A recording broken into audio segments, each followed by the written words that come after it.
Assalamualaikum warahmatullahi wabarakatuh. Saya Rafika Yusnahanani. Di sini saya akan menjelaskan materi tentang kesadaran diri atau self awareness. Pengertian self awareness. Ahli psikologi mengungkapkan bahwa istilah lain dari self awareness adalah metamod atau metakognisi. Arti tersebut memiliki arti kesadaran seseorang terhadap proses berpikir serta kesadaran emosinya sendiri.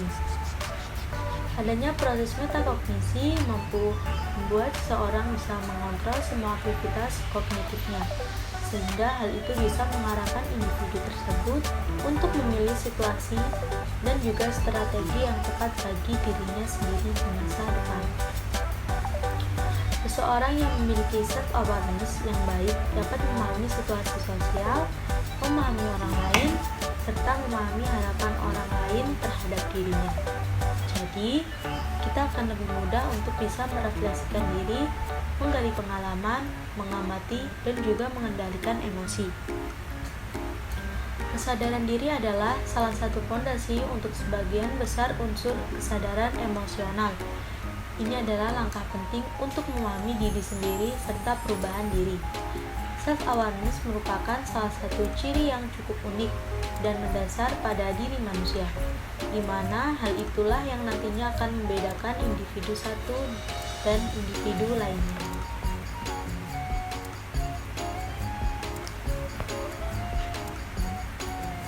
Di bawah ini adalah beberapa pengertian self-awareness atau kesadaran diri menurut sumber buku. Yang pertama yaitu Listiawati tahun 2008.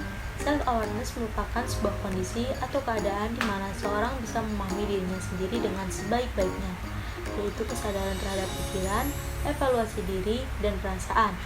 Seseorang yang mempunyai self-awareness yang baik akan lebih bisa mengontrol emosinya dengan mudah. Selain itu, mereka akan lebih bisa membaca situasi sekitar dan lebih mudah memahami orang lain serta mengerti harapan atau ekspektasi orang lain terhadap dirinya. Kedua yaitu Koheswara tahun 1987. Self-awareness merupakan kapasitas yang bisa membuat seorang mampu mengenal dirinya sendiri atau membedakan dirinya dengan orang lain yang ada di dunia. Selain itu, kesadaran diri adalah kapasitas yang memungkinkan seseorang untuk menempatkan diri di dalam waktu, entah masa lampau, masa kini, atau masa depan. Ketiga yaitu Goleman tahun 1996. Self-awareness adalah kemampuan manusia dalam mengetahui dan memahami kekuatan, kelemahan, nilai, dorongan, dan dampaknya bagi orang lain. Kemudian, kesadaran diri juga bisa dinilai sebagai perhatian secara terus-menerus terhadap batin seorang, mengamati dan menggali pengalaman, refleksi diri, dan memahami emosi. Keempat yaitu Solso dan kawan-kawan tahun 2007. Kesadaran diri merupakan sebuah kesiapan seorang terhadap peristiwa yang ada di lingkungan sekitar, serta peristiwa yang bersifat kognitif yang terdiri dari pikiran, memori, sensasi fisik, dan juga perasaan.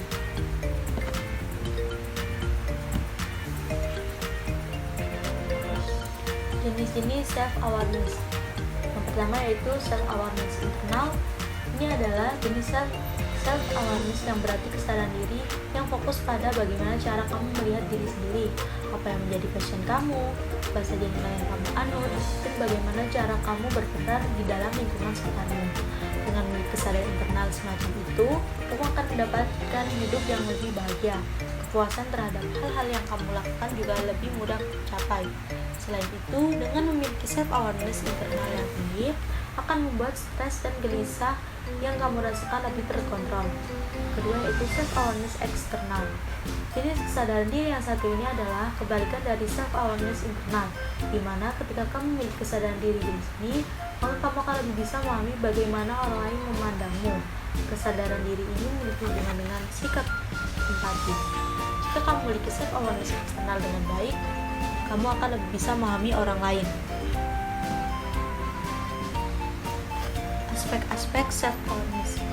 Menurut Ahmad 2008, self-awareness dalam diri seorang terdiri dari beberapa aspek. Pertama yaitu konsep diri atau self-concept. Self-concept di sini adalah sebuah gambaran yang dimiliki oleh seorang tentang dirinya sendiri. Konsep ini adalah gabungan dari keyakinan yang dimiliki oleh seorang tentang dirinya sendiri secara psikologis, karakteristik sosial, dan juga emosional. Kedua yaitu self-esteem atau proses menghargai diri sendiri.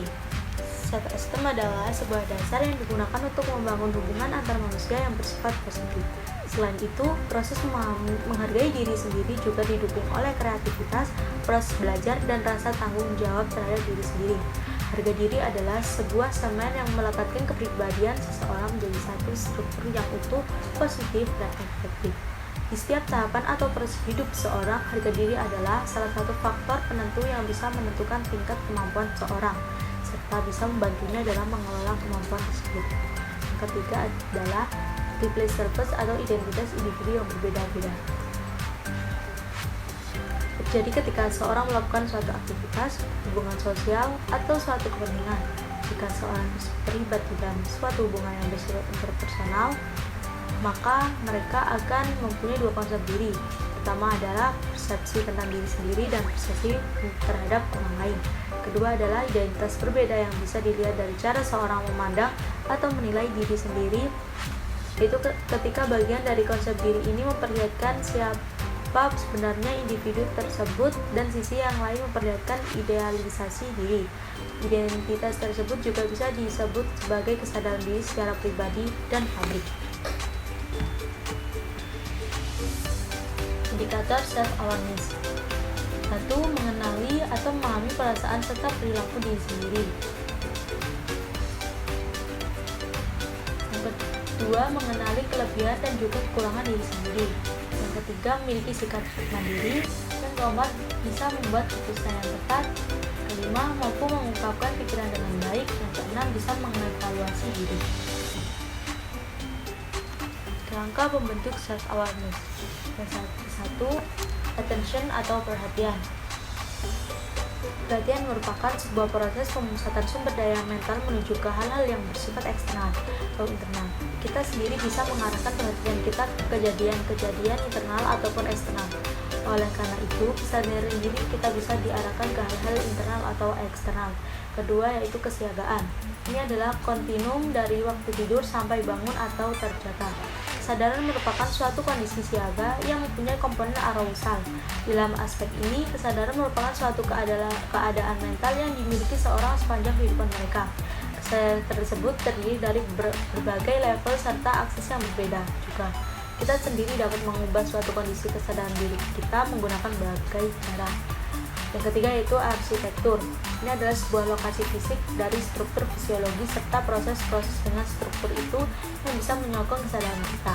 Yang keempat, mengingat pengetahuan. Mengingat pengetahuan atau recall of knowledge merupakan suatu proses pengambilan informasi mengenai data pribadi yang berkaitan dengan dunia sekitarnya. Yang kelima, pengetahuan diri. Ini adalah pemahaman tentang diri sendiri atau jati diri seseorang.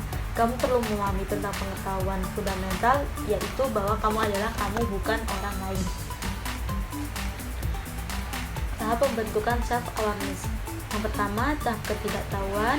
Yang kedua, tahap berontak. Yang ketiga, tahap kesadaran diri. Yang keempat, tahap kesadaran diri yang kreatif. Manfaat self-awareness. Yang pertama yaitu tetap tenang menghadapi masa kritis. Yang kedua, mindfulness. Yang ketiga, kerja lebih cerdas. Keempat, membantu meningkatkan relasi. Yang kelima, menjaga kesehatan. Cukup sekian materi kali ini. Terima kasih dan semoga bermanfaat. Wassalamualaikum warahmatullahi wabarakatuh.